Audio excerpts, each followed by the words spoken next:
Hola, qué gusto saludarlos. Vamos a continuar este día hablando del tema que ya nos ha ocupado en varias transmisiones, dispuestos al cambio. Qué importante es eso, estar dispuestos al cambio.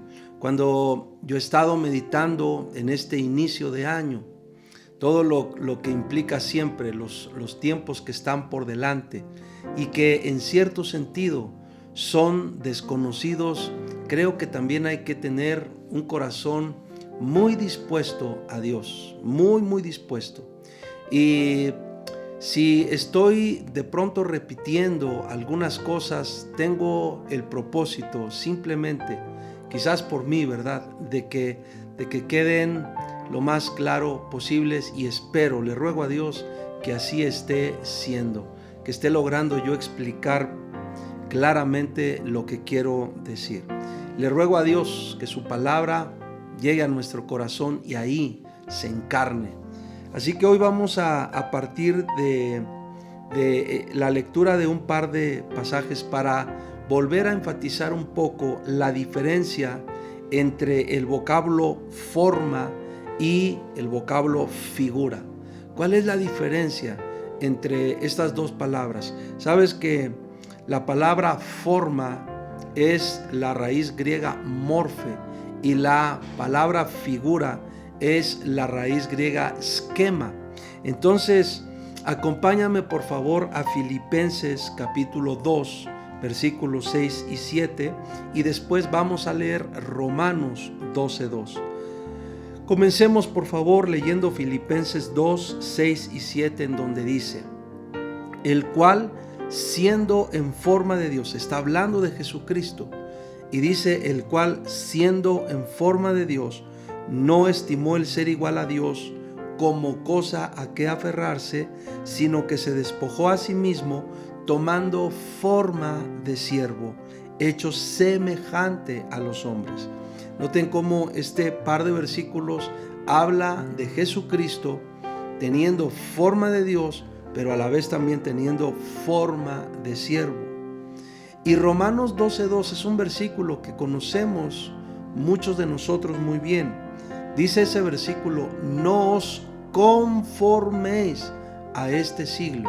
Es decir, no tomes la forma, no os conforméis a este siglo, sino transformaos por medio de la renovación de vuestro entendimiento, para que comprobéis cuál sea la buena voluntad de Dios, agradable y perfecta. Me voy a centrar un poco más en describir lo que significa la palabra morfe o forma. Esta palabra denota la forma o el rasgo distintivo, especial o característico de una persona o cosa. Es muy interesante porque en este pasaje que leímos de Filipenses 2, 6 y 7, la palabra forma, es decir, morfe en griego, es propiamente la naturaleza o la esencia, no en una forma abstracta, sino tal cual subsiste realmente en la persona. Cuando entonces nosotros leemos que Jesús tenía la forma de Dios y la forma de siervo, lo que está diciendo es que Jesús tenía la naturaleza y la esencia. Y además es importante que entendamos que la palabra forma o la fuerza de la palabra morfe en griego, que se traduce forma, implica que esa esencia y que esa naturaleza se retiene en tanto la persona existe. Eso es muy importante. Y aquí yo abro un paréntesis porque esto me hace pensar que quizás ahí está el gran problema de la resistencia al cambio. ¿Por qué nos resistimos tanto a cambiar? ¿Por qué nos cuesta tanto cambiar? Porque el verdadero cambio, la verdadera transformación se lleva a cabo, como te lo decía en la transmisión anterior, en el interior, en el corazón, en los pensamientos, en el carácter. Y muchas personas se resisten tanto a cambiar lo que ellos ya han concluido que son. Las frases que usamos son: yo ya soy así, o yo soy así. A veces decimos: no te metas conmigo, así soy yo y nadie me va a cambiar.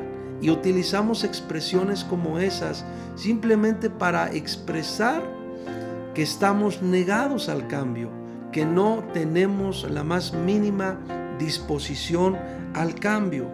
Pero el verdadero cambio no es un asunto de apariencia. Lo vuelvo a repetir.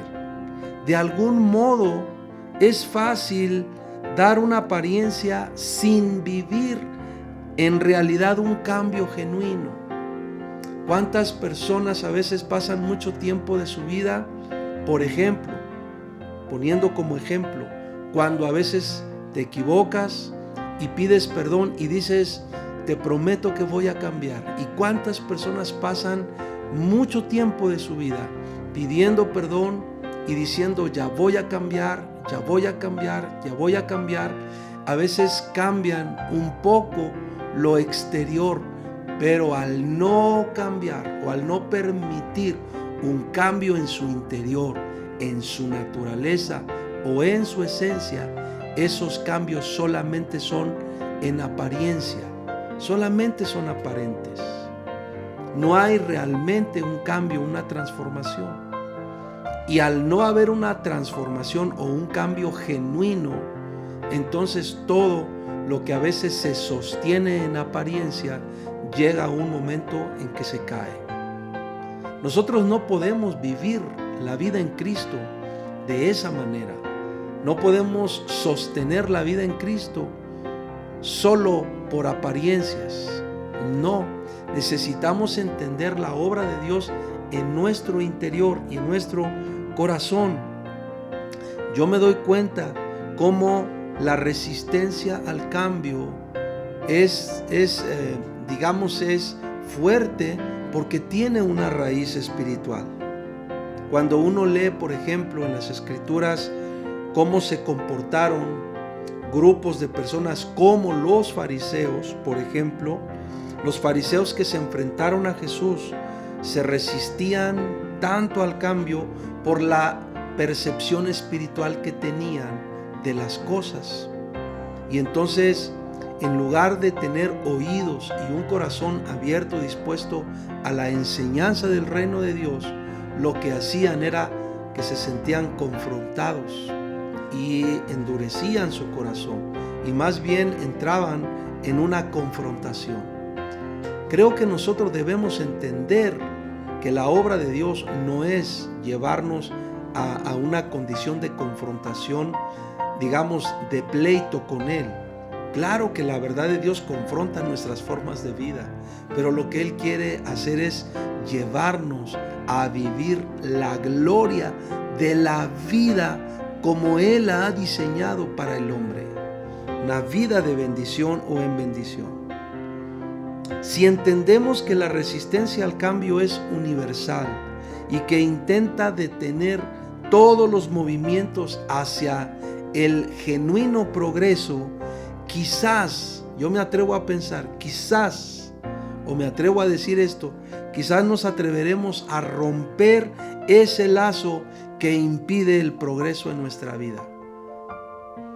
Porque para el verdadero cristiano, Dios es progreso. Para el verdadero cristiano, Dios nos hace progresar en todos los sentidos. Y además, en términos prácticos, la vida en Dios es una vida en progreso. Si tú realmente vives en Dios, vas a experimentar el progreso de Dios en todos los sentidos. Y no estoy hablando de humanismo, no estoy hablando de positivismo humano, no estoy hablando de esta mentalidad que solamente se enfoca en la prosperidad económica. No, estoy hablando del progreso en todos los sentidos, porque así como uno anhela quizás progresar en las distintas eras de la vida como la económica, uno debería desear progresar también en el área de nuestra alma, en el área de nuestro intelecto, en el área de nuestro espíritu, en el área de nuestras emociones. Si nosotros entendemos, repito, que la obra de Dios en nosotros es cambiarnos, transformarnos, es que nosotros tomemos la forma, repito lo que dice Gálatas 4:19, que Cristo sea formado en nosotros, que nosotros tomemos la forma de Cristo, es decir, es que adoptemos su naturaleza y su esencia. Si entendemos eso, no nos vamos a resistir a la obra de Dios y vamos a permitir que Dios siga actuando en nuestro ser interior. Y eso nos va a permitir ver un gran progreso en nuestra vida. Te invito en este momento a que ahí donde estás, le digamos juntos a Dios: Padre, queremos realmente vivir tu vida tal como tú la diseñaste, tal como la planeaste para cada uno de nosotros. Y nos ponemos en tus manos. No vamos a resistir lo que tú quieres hacer en nosotros. Tal vez a veces hemos luchado mucho, tal vez a veces nos hemos negado mucho, pero hoy queremos responder en amor, en obediencia, en fe, y dejar que tú hagas todo lo que tú quieres hacer en nosotros. Permite que podamos verlo, que podamos creerlo, que también podamos vivirlo. En el nombre de Jesús. Amén y amén. Muchas gracias. Vamos a parar hoy aquí, pero continuaremos con el tema para poder aportar algunos pensamientos prácticos sobre este tema. Bendiciones.